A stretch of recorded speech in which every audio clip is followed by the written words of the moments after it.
आओ मेरे साथ आओ, इस विशाल विस्तृत फैली धरती माता की गोद में चलेंगे। परिश्रम करेंगे, हल चलाएंगे, अन्न उगाएंगे, इस धरती को हर्षित करेंगे। आओ चलो चलो यहां से। बंद करो ये नीरस प्रवचन और हमें रसिक नृत्य का आनंद लेने दो।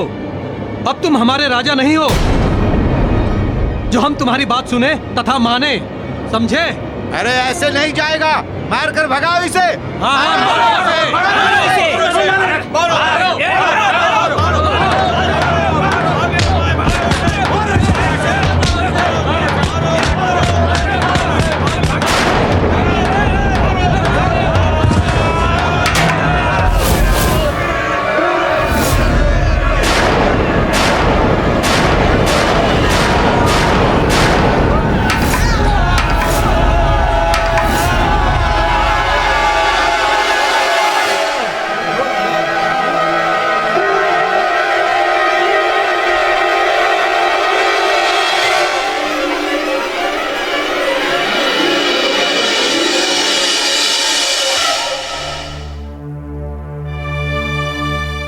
निराश अधीर ना होइए राजन, मैंने तुम लोगों से बड़ा स्वार्थी नहीं देखा इस संसार में।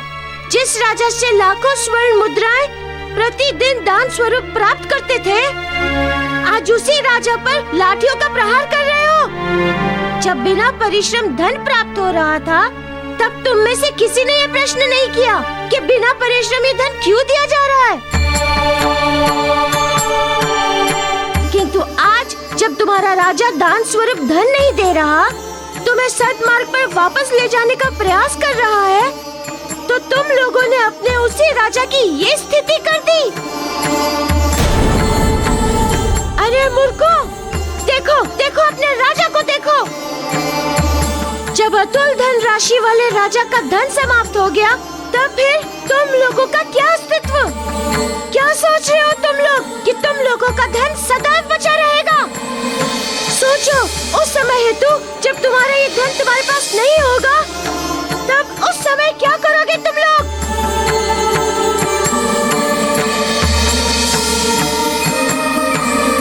उत्तर दो।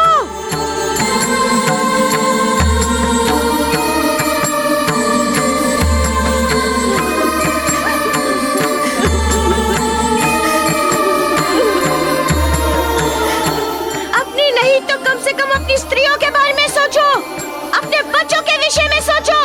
आज उस धन के होते हुए भी वो भूख से बिलख रहे हैं, और कल जब नहीं होगा तब क्या होगा उनका?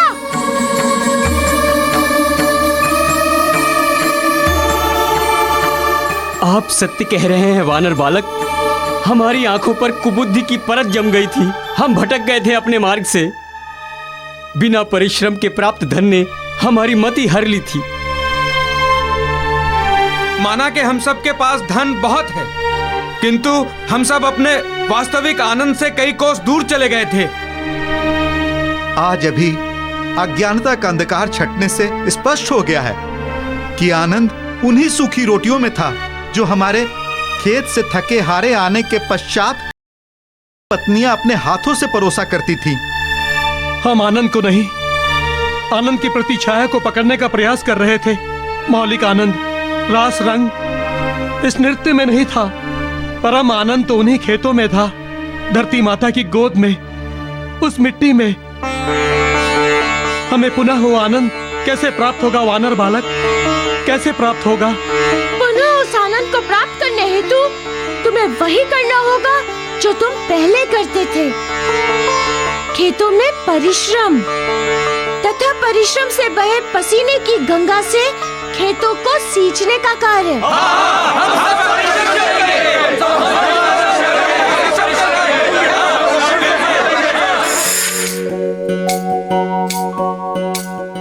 अंततः सभी कृषकों को ये बात समझ में आ गई कि परिश्रम ही जीवन का सहारा है तथा कर्म ही जीवन का आधार। प्रभु, कर्म की व्याख्या क्या है तथा जीवन में धर्म और इसकी भूमिका एवं महत्व क्या है? ऋषिवर, हम जैसा कर्म करते हैं वैसा ही फल प्राप्त करते हैं। सुंदर कर्म सुंदर फल, बुरा कर्म बुरा फल। मनुष्य के पाप और पुण्य का निर्धारण भी कर्म से ही होता है। मनुष्य में ही केवल यह शक्ति है, यदि वो चाहे तो अपने कर्म की दिशा बदल सके। यही कारण है कि देवता भी मनुष्य का जीवन पाने के लिए तरसते हैं। मनुष्य ही एक ऐसा जीव है जो देवताओं को भी अपने कर्म से विवश कर देता है, उसके सम्मुख धरती पर प्रकट होने पर। देवता क्यों तरसते हैं मनुष्य के जीवन को पाने को? वो इसीलिए कि वो अपने द्वारा हुए पापों को सत्कर्मों के द्वारा प्रायश्चित कर सके। ऐसा हुआ है प्रभु कि जब देवताओं ने प्रायश्चित के लिए मनुष्य का जीवन धरा है? ऐसा एक बार नहीं, अनेकों बार अनेकों देवताओं ने किया है। प्रभु, किन किन देवताओं ने अपने प्रायश्चित के लिए मनुष्य जीवन धरा है? एक तो उदाहरण स्वयं राजा इंद्रदेव का है। अपने स्वभाव एवं चरित्र राजा इंद्र, उन्होंने ऐसा क्या पाप कर दिया था कि उन्हें मनुष्य रूप में जन्म लेना पड़ा? उन्होंने विश्वकर्मा के पुत्र विश्वेश्वर की हत्या कर दी थी। उस हत्या के पाप के प्रायश्चित हेतु उन्होंने धरती पर जन्म लिया था। संसार में जितने भी देवता होते हैं वे सत्कर्म की महत्ता को वित्त एवं स्थापित करने के लिए होते हैं। अच्छा प्रभु, कर्म की भी कोई अवस्था होती है? नहीं ऋषिवर, कर्म की कोई आवश्यकता नहीं होती, पर हाँ, अवस्था के अनुसार कर्मों का निर्धारण अवश्य है ऋषिवर। तीनों लोकों में कर्मों को ही सर्वोपरि माना गया है। जो इस सार को नहीं समझेगा वो सदैव ही पाप का भागी बनेगा। राजा मदन सेन के राज्य में भी यही हुआ।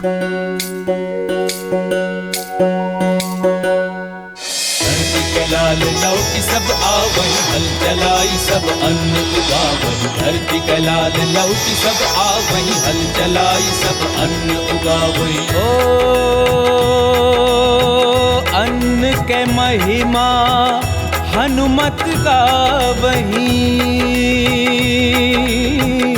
अन्न है जीवन सबका बतावही। मंगल मूर्ति मारुति नंदन, सकल अमंगल मूल निकंदन। मंगल मूर्ति मारुति नंदन, सकल अमंगल मूल निकंदन।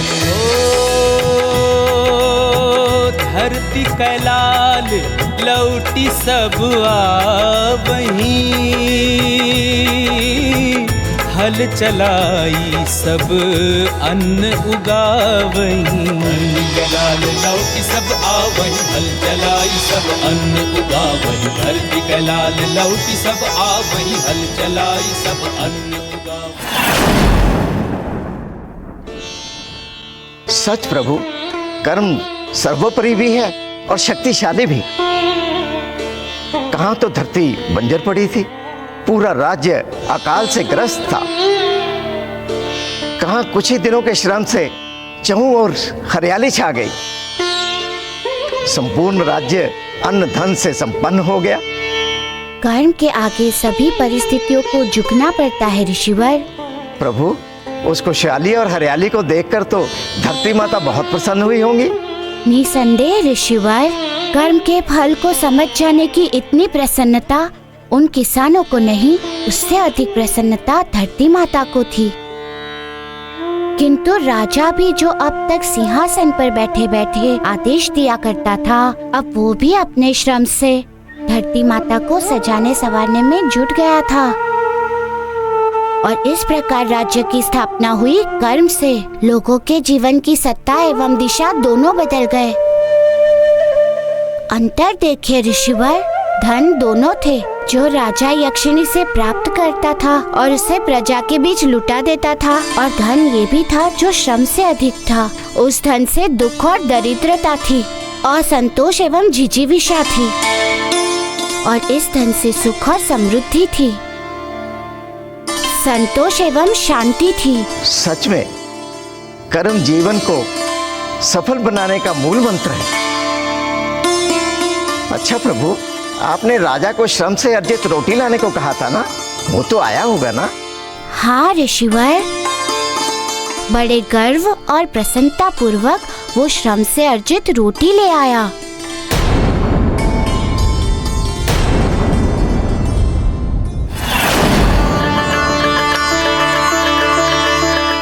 मारुति, इसे स्वीकार करें। क्या है राजन? ये मेरे परिश्रम की पहली रोटी है मारुति। इसे मैं आपको अर्पित करना चाहता हूं। मेरे राज्य में हर्ष का मूल आप ही तो है। आप ही के कारण मेरे राज्य में प्रसन्नता का आगमन पुनः हुआ है। बहुत बहुत धन्यवाद राजन। किंतु मुझसे पहले इस अन्नपूर्णा देवी को, इस माता को अर्पित करो। अन्नपूर्णा के अर्पण पर सबसे पहला अधिकार इनका है। लीजिए माता, अपनी संतान की परिश्रम की प्रथम रोटी स्वीकार कीजिए।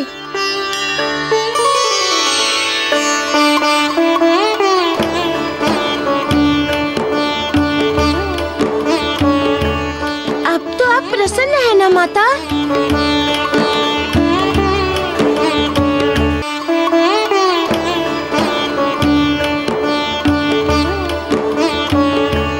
अब तो आप प्रसन्न है ना माता?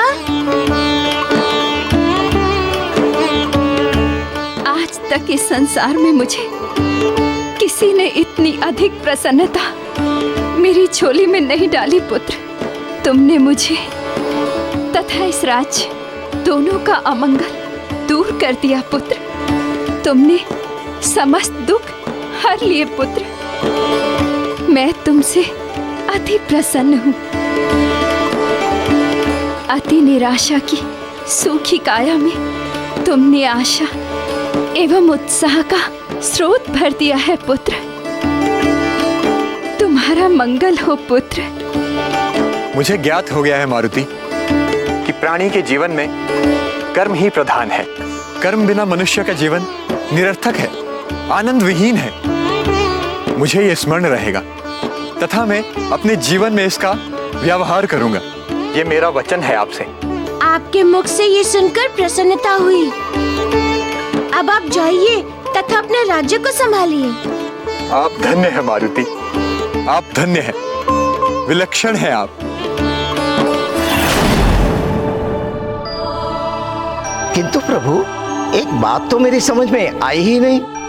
क्या ऋषिवर? यही कि राजा मदन सेन सहित सभी ग्रामीण अदृश्य कैसे हो गए?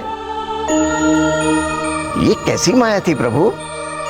ऋषिवर, इस संसार में लीलाओं का समावेश है, इसलिए प्रभु को जब भी संसार को समावेश में लाना होता है अथवा ज्ञान देना होता है तो वे स्वयं लीलाधर बन जाते हैं। किंतु प्रभु, परमपिता को ऐसा करने की क्या आवश्यकता पड़ गई? उनके संतानों के लिए तो उनका आदेश ही अधिक है। हाँ ऋषिवर, जब एक पुत्र अपने पिता के आदेश को मानने से मुकर जाता है, जबकि वो प्रत्यक्ष उपस्थित होता है, तो वो अपने परमपिता के आदेश को कैसे मानेगा जो अदृश्य है? और मनुष्य तो विकारों का पुतला है। वो तो सदैव ठगनी माया के पीछे भागता है। इसीलिए उन्होंने अपनी संतानों को समझाने हेतु माया की रचना करनी पड़ेगी ताकि वो समझ सके और कुमार्ग पर जाने से बच सके। ऐसी दया है उनकी अपनी संतानों पर। हाँ ऋषिवर, और पता है वो माया किसने रची थी? किसने प्रभु? स्वयं देवी वशिता ने, ताकि संसार में वे धर्म एवं कर्म की महत्ता को स्थापित कर सके। हाँ प्रभु, इस कथा से तो यही स्पष्ट हुआ। अच्छा प्रभु, देवी वशिता किसका रूप थी? देवी वशिता रूप थी धरती माता का, जिन्होंने मेरी परीक्षा करने के लिए उस रूप को धारण किया था। आपकी परीक्षा? किंतु क्यों प्रभु? क्योंकि मैं वो शिक्षा प्राप्त करने जा रहा था। जब कोई शिक्षार्थी गुरुकुल में शिक्षा ग्रहण करने जाता है, एक समय पश्चात गुरु उसकी परीक्षा लेते हैं, ये जानने के लिए कि उन्होंने जो शिक्षा दी है वो उसमें निपुण हुआ है या नहीं। उन्हें लगा होगा मैं योग्य हूँ भी या नहीं। इसका अर्थ कि आप उन्हें पहचान गए थे? मैंने तो उन्हें देखते ही पहचान लिया था। फिर इतना कुछ होने तक आप मौन क्यों रहे प्रभु? संसार के कल्याण के लिए। यदि मैं उसी समय कह देता कि मैं आपको पहचानता हूँ तो मेरी परीक्षा पूर्ण नहीं होती। उसके उपरांत क्या हुआ प्रभु? जो अधिकतर समारोह में होता है, मैं उनके समीप गया और उनसे आशीर्वाद ग्रहण किया।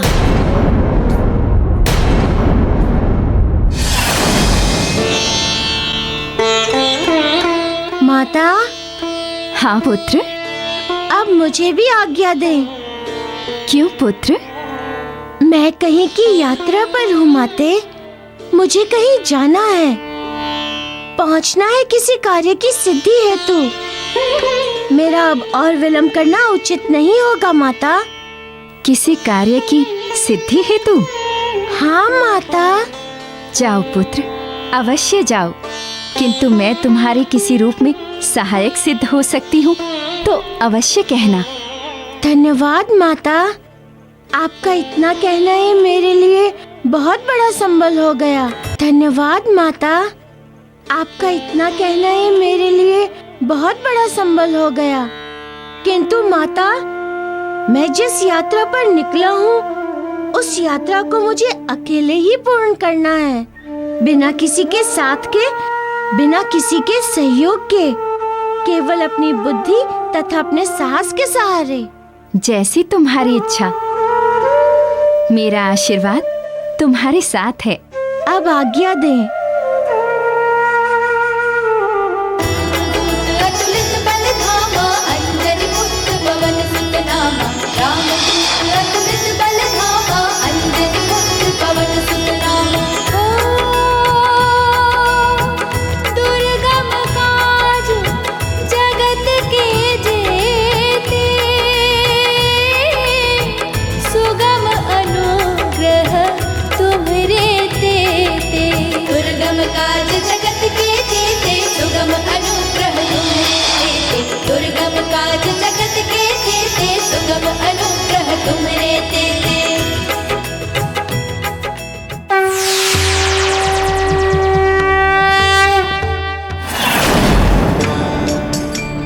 प्रभु, देवी वशिता ने धर्म की परीक्षा लेने हेतु कैसी उत्तम माया रची। यही तो विशेषता है देवी देवताओं की। साधारण मनुष्य तो कभी पार ही ना पाए ऐसी माया से और ऐसी परीक्षाओं से। अब समझ में आया प्रभु, ये सिद्धियां इस संसार में अप्राय क्यों है। वो तो आप हैं प्रभु, इतने बल और बुद्धि वाले, जिन्होंने असिद्धियों को सफलतापूर्वक पार कर लिया। और सत्य तो ये है प्रभु, इन परीक्षाओं को केवल आप ही पार कर सकते थे। प्रभु, ऐसी पुण्यकारी कथा सुनाने के लिए मैं हृदय से आपका आभारी हूँ। ऋषिवर, आभार से अधिक महत्वपूर्ण है इस कथा से प्राप्त होने वाला ज्ञान। इसको अपने अंतर में बांध कर रखना। इस कथा से जो अपने को ज्ञान प्राप्त होता है वो ये है कि हमें कभी भी धन का अनुचित प्रयोग नहीं करना चाहिए और सदैव ये प्रयास करना चाहिए कि धन का अर्जन श्रम से हो तथा श्रम को प्रधानता देनी चाहिए। और जो वैसा आसन करते हैं उन पर देवी वशिता की जरूर कृपा होती है। इसीलिए जीवन का उद्देश्य होना चाहिए श्रम, ना कि श्री। अब आइए और हम देवी वशिता को नमन करें।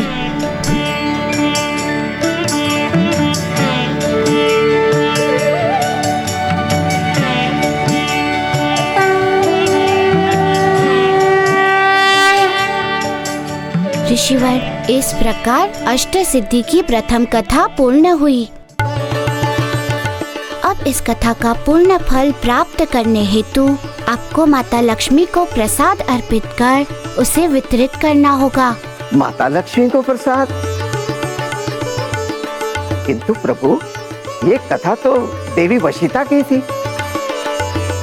उस नाते तो देवी वशिता को प्रसाद अर्पित करना चाहिए। आपका संशय सही है ऋषिवर, किंतु सभी अष्ट सिद्धियां माता लक्ष्मी के अधीन है। वो इन सब की अधिष्ठात्री देवी हैं। जो आज्ञा प्रभु।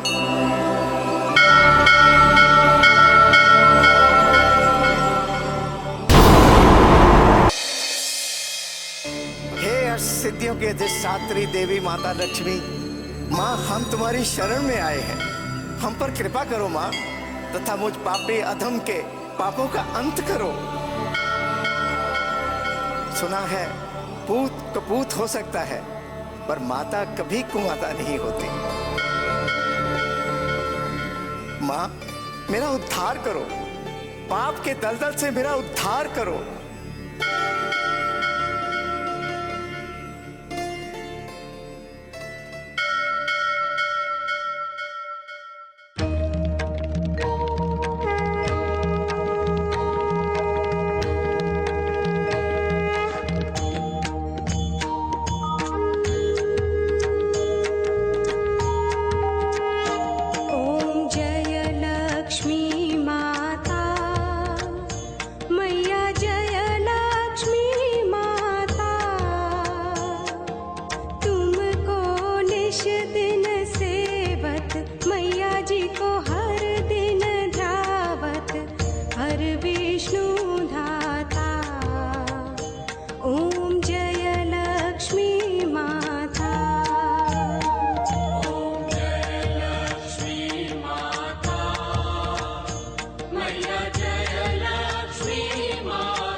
ऋषि, उस दिन तो तुम हमारे हाथों से बच गए थे, किंतु आज तुम्हारी मृत्यु निश्चित है। इस बार हम अपने गुरु शुक्राचार्य की कौप के भाजन कदापि नहीं बनेंगे।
अपनी आरती के बाद तुम भक्तजनों को लक्ष्मी का प्रसाद नहीं बल्कि यमराज का प्रसाद दोगे, मृत्यु रूपी प्रसाद, क्योंकि ये संपूर्ण प्रसाद हमने विष रूपी कर दिया है। और तदुपरांत तुम्हें अपने पाप कर्मों का फल प्राप्त होगा।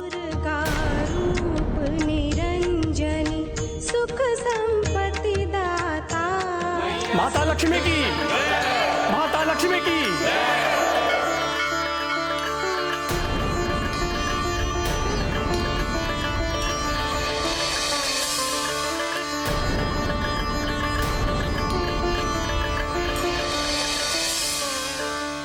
माता हमारे इस भोग को ग्रहण करें और अपने आशीर्वाद से हमारे पापों का नाश करें।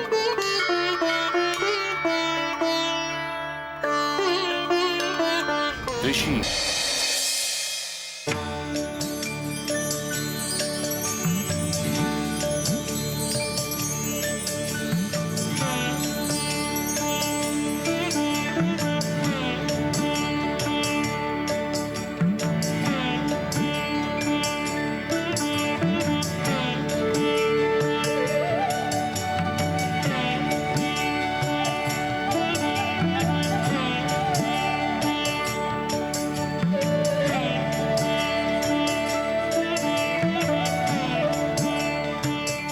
माता वशिता के आशीर्वाद से आज संसार में श्रम के महत्व को स्थापित करने वाली वशिता सिद्धि की काल जय कथा पूर्ण हुई। उनके अध्ययन एवं श्रवण से मनुष्य के भीतर श्रम के प्रति एक नई स्फूर्ति जागृत होंगी। श्रम के प्रति एक स्नेह उत्पन्न होगा। श्रम करने के लिए वो प्रेरित होगा। उसे ये ज्ञात होगा कि परिश्रम ही वो संसाधन है जिससे सब कुछ अर्जित किया जा सकता है। उसे ये भी ज्ञात होगा कि ये ऐसी पुण्यदायिनी कथा है जिसके श्रवण से मनुष्य के पाप नष्ट होंगे तथा अंत समय में वो मोक्ष की प्राप्ति भी करेगा। किंतु इतनी सारी कल्याणकारी कथा लोगों तक पहुंचेगी कैसे? कौन पहुंचाएगा इसे? कैसे पहुंचाएगा?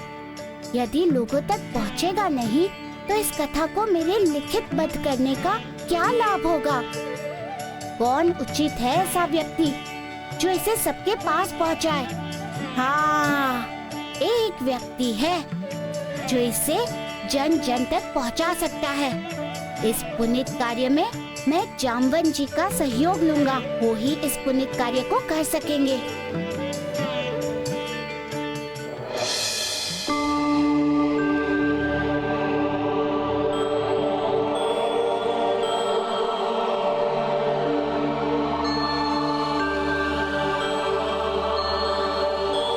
महाबली काका, महाबली काका, महाबली काका।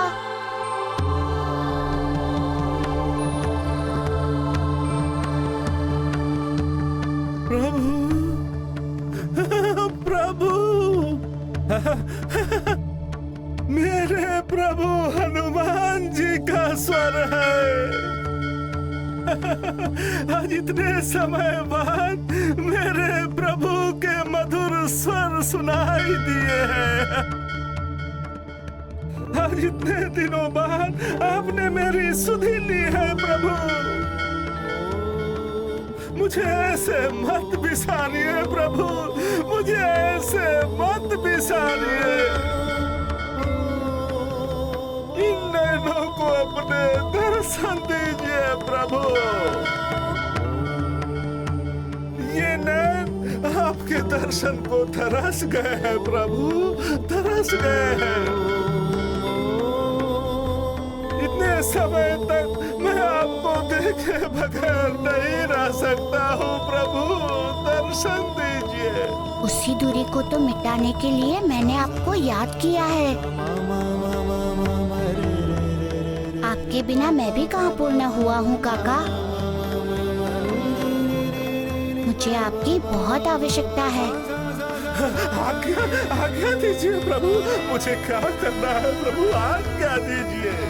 आपको मेरा एक विशेष कार्य करना है महाबली काका, इसलिए आप अभी जहाँ कहीं भी हैं वहाँ से सीधे सिंधु पर्वत की तलाटी पर चले आइए।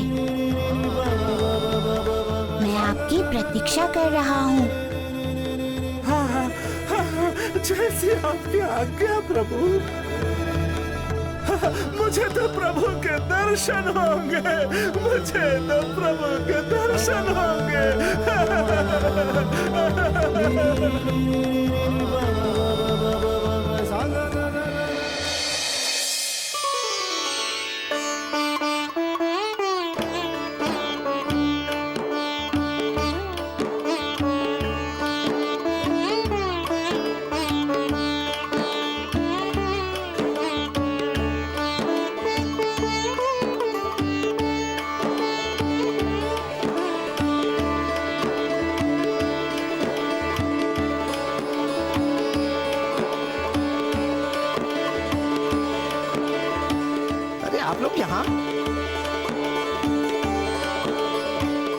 आप लोग यहाँ क्यों खड़े हैं?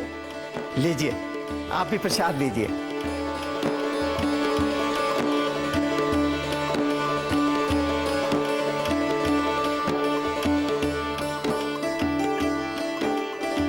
अंगिरा, तुम्हारी भक्ति और तुम्हारे पापों के अंत का हर्ष बहुत शीघ्र ही विषाद और चित्कार में परिवर्तित होने वाला है। बहुत शीघ्र ही लोगों को पता चलने वाला है कि तुम उन्हें प्रसाद नहीं बल्कि प्रसाद के नाम पर विष बांट रहे हो। विष।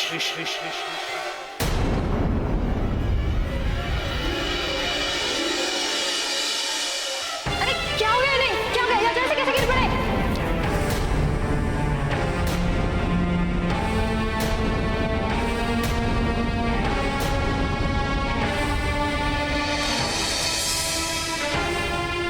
पता नहीं, कुछ समय पहले तो अच्छा था, भजन कीर्तन कर रहा था, पर अभी अभी प्रसाद खाते ही अचानक से गिर गया।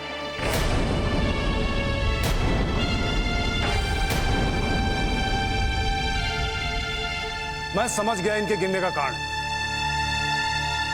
कोई भी प्रसाद ग्रहण मत करना, इसमें विष है।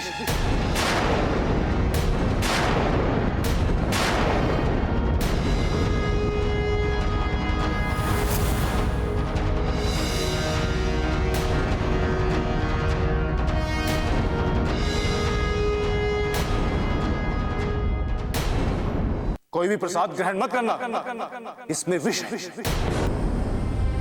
हाँ हाँ।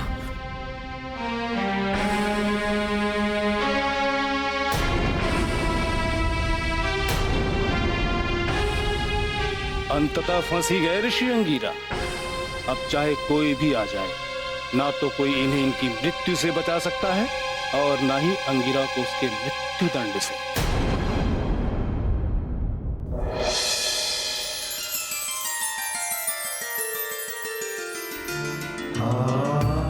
प्रभु, इतने दिनों के बाद आपके दर्शन के सौभाग्य प्राप्त हुए हैं। पलके बिछाए रखता था प्रभु आपके आने के वाट में, किंतु मेरा दुर्भाग्य था प्रभु कि वो क्षण मेरे जीवन में आया ही नहीं। महाबली काका, आप मेरी प्रतीक्षा में लीन मत हुआ कीजिए, क्योंकि मेरे जन्म का उद्देश्य कुछ और है। क्या प्रभु? महाबली काका, हमारा जन्म इस संसार में धर्म की स्थापना के लिए हुआ है। संसार को धर्म के मार्ग पर चलाने के लिए शिक्षा के लिए हुआ है। इसलिए मैं उस पुनीत कार्य को करने के लिए विवश हूँ। कौन सा पुनीत कार्य प्रभु? मुझे भी इस विषय में कुछ बताइए प्रभु। मैं 9 निधि को प्राप्त करने हेतु कार्यरत हूँ महाबली काका। अच्छा, ये तो बहुत ही कल्याणकारी कार्य है प्रभु। आपने 9 निधियों को प्राप्त कर लिया? नहीं महाबली काका, अभी तक तो मैं केवल 6 निधियों को प्राप्त कर पाया हूँ। 3 अभी भी शेष है प्राप्त करने के लिए। इसका अर्थ तो ये हुआ प्रभु कि आप जब तक 3 निधियों को प्राप्त नहीं करेंगे अपने गृह को नहीं आएंगे। आपका अनुमान बिल्कुल सही है महाबली काका। मैं जब उन 3 निधियों को प्राप्त कर लूंगा तभी आऊंगा। तो शीघ्र कीजिए प्रभु, अति शीघ्र कीजिए। अंजन प्रदेश आपके लिए व्याकुल है प्रभु। माता पिता से लेके प्रजाजन, पेड़ पौधे, जीव जंतु सभी आपके लिए व्याकुल है प्रभु। चिंता मत कीजिए महाबली काका, मैं शीघ्र आऊंगा। किंतु महाबली काका, एक बात मेरे समझ में नहीं आई कि आपके होते हुए परिवार में ऐसी घटना घटी कैसे? किस प्रकार सुकन्या अंजन प्रदेश में प्रवेश कर गई और किसे उसके मलिन मंशा के विषय शंका हुई? प्रभु, मुझे संदेह तो उसी दिन उसी पल हो गया था जब पुत्री अंजना दारुण वन की यात्रा अधूरी छोड़कर वापस लौट आई थी। किंतु वो सुकन्या बनी अंजना उसके वश में महाराज केशरी थे। वो सुकन्या वो सदैव महाराज के आसपास ही रहती थी। वो जो भी चाहती थी वो उनसे करवा लेती थी। हम कुछ नहीं कर पाते थे, विवश थे। और ये सब उस दुष्ट सुकन्या के कारण ही, क्योंकि वो इच्छाधारी नागिन भी तो थी प्रभु। सब उस दुष्ट सुकन्या के कारण ही, क्योंकि वो इच्छाधारी नागिन भी तो थी प्रभु। भीतर से कुछ और तथा बाहर से कुछ और ही थी वो।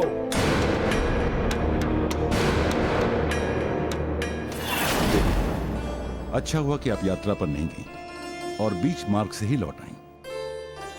आपने तो मेरी सारी की सारी चिंताएं हर ली।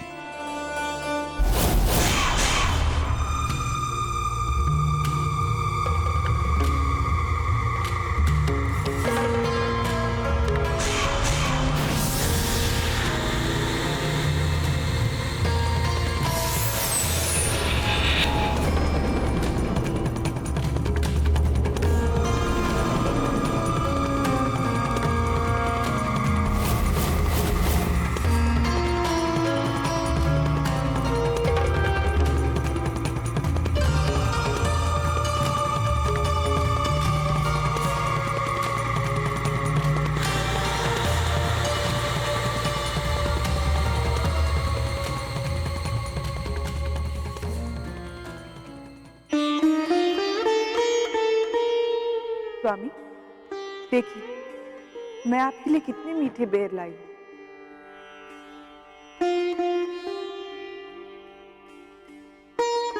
देवी, ये बेर तो बड़े मीठे और स्वादिष्ट हैं।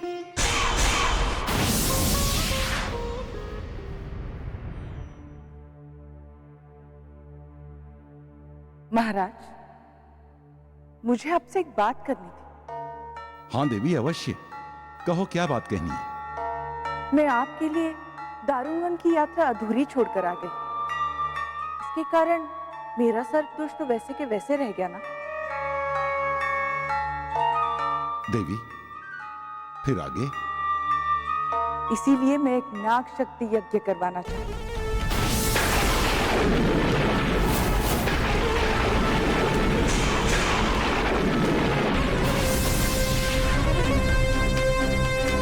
नाग शक्ति यज्ञ?